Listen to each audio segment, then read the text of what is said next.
అనుకున్న ప్రకారంగా చేరి ఒక 2-3 మోసం చేయరు కానీ ఈయన మొత్తం అంతకంటే ఎక్కువ మోసం చేస్తుండు. ఒక్క పని కూడా అమలు అయితే లేదు. ఈ బస్సు తీసేయాలి, టికెట్ పెడితేనే బాగుంటది. కాబట్టి ఆడోళ్ళకి 25 వందలు అవి ఇచ్చినా పర్వాలేదు.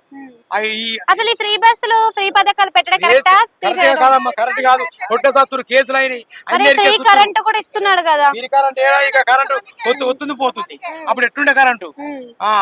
ఇప్పుడు కేసీఆర్ గవర్నమెంట్ లో డెవలప్మెంట్ ఉన్నాయి కానీ స్కీమ్లు అయితే ఏం లేవు. ఇప్పుడున్న ప్రభుత్వంలో స్కీమ్లు ఎక్కువ పెట్టిండు. చెప్పు, హైదరాబాద్ తీసుకొచ్చింది కదా, మరి హైదరాబాద్ ఉపయోగం ఉందంటారా?